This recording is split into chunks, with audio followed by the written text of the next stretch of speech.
funny friends for joining me. And what else? Maria loves to talk. And what am I talking about? No. How are you guys and girls doing? I'm fixing to be messy. Have you filed your little income tax yet? And if you like me and many others, I talked to some neighbors, they're still waiting on that W-2. So hey, gonna be a little bit more, take a little longer. But besides that, what am I doing today? What am I talking about? And no, I'm not talking about the Valentine's decorations. Went to Dollar Tree and I can't. They have Easter stuff out. They have more Easter stuff out than Valentine's Day. And then I even saw one of the stores I went to. They had the little leprechaun. The golly, help me out. St. Patrick's Day. All these little holidays are overlapping. They can't. I mean, finish one holiday before y'all start getting the new stuff for the next holiday. I don't know. But what am I talking about? Again, you guys, 2023 has followed us into 2024. More nonsense, more hooligans, more gremlins, more criminals, more pookies. That's why we talking about stories, just things happening in the news. And I want to give my 25 cents, my 50 cents, my dollar. No, not my dollar, my penny, my opinion, my thoughts on it. So, hey, you know the drill. There's something you're interested in, you want my take. Hey, go get you some snacks. I don't know. Pizza, Lay's potato chips, bluebell ice cream, Ben and Jerry. Hey, maybe some grapes. Maybe, I don't know. I saw somewhere they were talking about people starting the Mediterranean diet, and I saw one of the specialists, health fitness gurus, was saying that the juicing, what is it, the juicing diet is not good because it's a lot of sweets, a lot of sugar. If you ask me, don't ask me. Do not ask me. I'm not the person you want to ask. Oh my God, no. So hey, without further ado, let's get into these videos because I have a lot to cover. So let's get with it. Okay, so the first one that I'm doing, it is from Philadelphia, and this looks like CBS, no, NBC, Philadelphia 10. Police arrest police arrest woman, 2 teens accused of attacking Philly crossing guard. This one's current. This is from January 17th. So, crossing guard wasn't run over. Crossing guard was attacked by it's really 3 women. Imani Thomas, 26, Destiny Sanders, 18, and a 16-year-old girl are accused of attacking a crossing guard on Cecil B. Moore Avenue. I got a mouthful to say, but I won't say it. Let's just read and see, and then I'll give you my little thoughts. A 29-year-old school crossing guard was approached by a teen girl who said she had just been attacked by another teen, police said. The girl asked the crossing guard if she could borrow her phone so that she could tell her mother that she had been attacked. See, I'm thinking 16. Look like she would have had her own cell phone unless they took her cell phone. Maybe her cell phone was out of, I don't know what you call juice or charging. Okay, so when the crossing guard let the girl use her phone, she was then approached by a 26-year-old Imani Thomas, an 18-year-old Destiny Sanders, and a 16-year-old girl. I'm like, golly, y'all. Police said the 3 suspects were angry that the crossing guard was helping the girl. This is what we've come to. They also said one of the suspects may have been involved in the initial attack on the girl. Now, I think that's probably what happened. Thomas Sanders and the 16-year-old confronted the crossing guard who tried to board a SEPTA bus to get away, police said. The 3 suspects dragged the crossing guard off the bus and began punching and stomping on her, according to investigators. Why didn't the bus driver do something? Why didn't the bus driver shoo him away? Why didn't the bus driver call the metro. I know that they have like a metro police. Three women dragging a woman who is a school crossing guard off the bus, attacking her because she's trying to help the teenager out.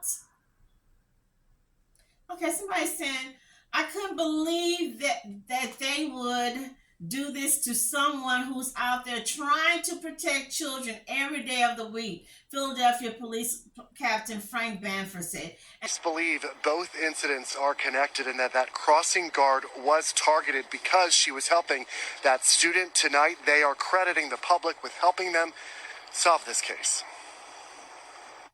The three females seen in this surveillance image are in Philadelphia police custody tonight, accused of assaulting a school crossing guard who was acting as a good Samaritan. They were trying to inflict some injury. They were boots to the face, kicks all over the body, punches, went on for a couple minutes. It's horrible. Investigators allege 26-year-old Amani Thomas, 18-year-old Destiny Sanders, and an unidentified 16-year-old attacked the city employee on November 30th. The incident happened outside the William D. Kelly School at 28th and Cecil B. Moore as the crossing guard helped a student who told her she had been assaulted moments earlier. The crossing guard, being kind-hearted, gives her telephone. She calls her mother and tells her the situation.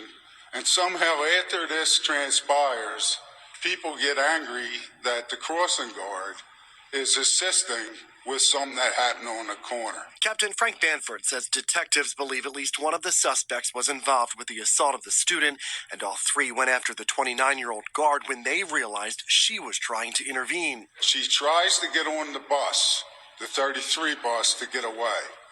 They drag her off of the bus, drag her to the ground, start beating her, punching her, kicking her while she's on the ground. It should not have happened. Banford credits the public for helping the department quickly solve this case. We put out something on the social media. Within 2 hours, we had multiple phone calls identifying these three individuals. On the streets of Strawberry Mansion tonight, resident Darnell Johnson tells us he's glad people stepped up and helped police and would like to see it more often. Someone has to speak up and get rid of all of this violence, because the city is like riddled with violence.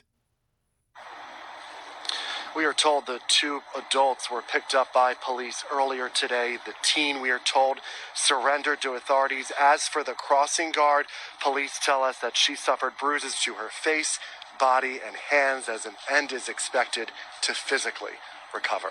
Live outside police headquarters in Spring Garden, I'm Brian Sheehan, NBC 10 News. I saw somewhere, I don't know, this was on Inside Edition or what, they said that she said she didn't think she was going to come back. The oldest chick in this group is 26, so I don't know. They all have different names, so I can't say, well, we really can't say she might be related. The oldest girl's 26. Maybe she related to the 16-year-old. Maybe that's her sister or half-sister. You're 26.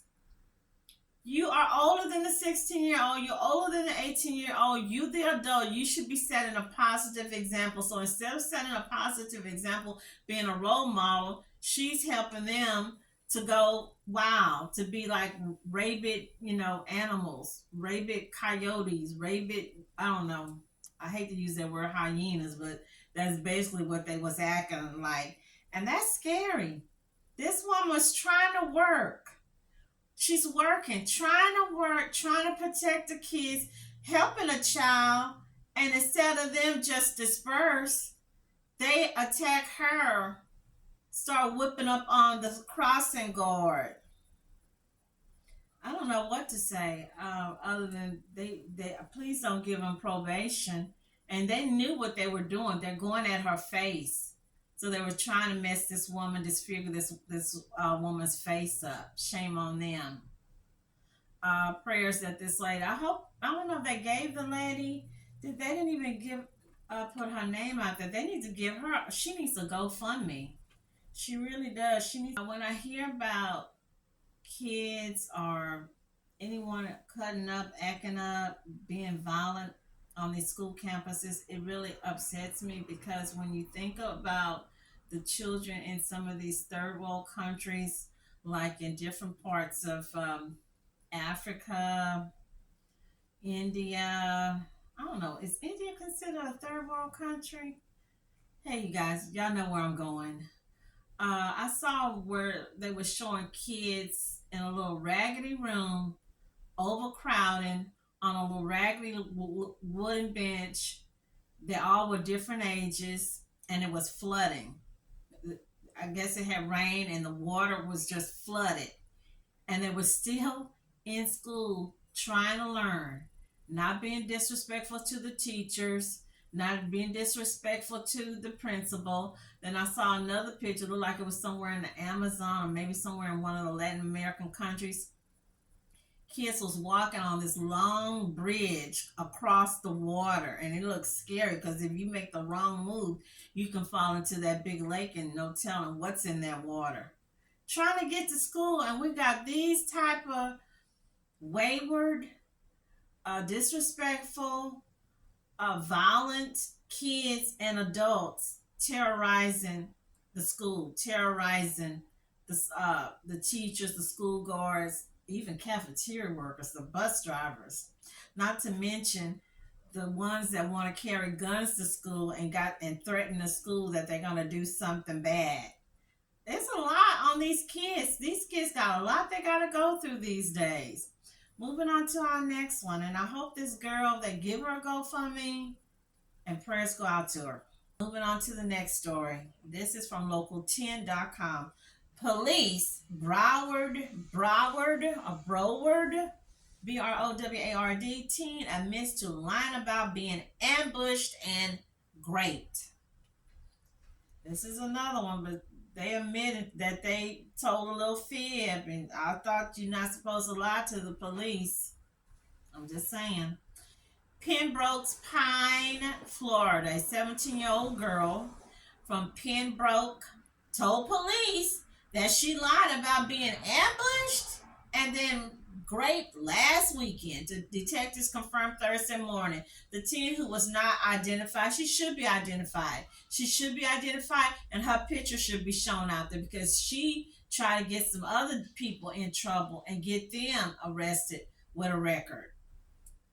Okay, so said she had been walking the 1400 block of South Flamingo Road shortly after 8 p.m. Sunday when she was approached by someone before being pulled into bushes and black S.A.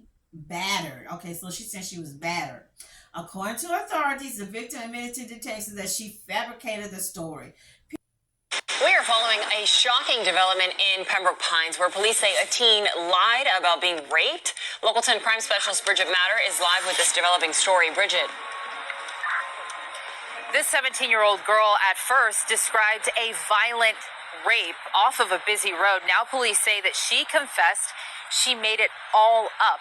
This is after Pembroke Pines police spent 65 hours on the investigation. Sunday evening, a 17-year-old girl walking off busy South Flamingo Road says she was pulled into some bushes and raped. This is a very dangerous and violent individual, and we would encourage anyone with information to immediately contact either the Pembroke Pines Police Department or the Broward County Crime Stoppers. But that dangerous person, Pembroke Pines police described as a Hispanic man in his 20s to 30s with dark hair, doesn't exist. And the rape never happened. Detectives say the 17-year-old confessed that she made it all up. Now the teen could face a charge of falsely reporting a crime. Attorney Mark Eiglarsh, who's not affiliated with the case, says fabricating a violent crime is rare, but a waste of police department resources and time. In this case, officers spent hours canvassing the area looking for clues for a fabricated case. It's extremely abhorrent when these things occur. First, you have precious law enforcement resources being utilized for a fake story. Attorney Eiglarsh adds what the teen did is harmful for future survivors of rape. The biggest problem is you've got future victims who may not come forward because they're going to be scrutinized more so because law enforcement, they know that there are people who lie about this.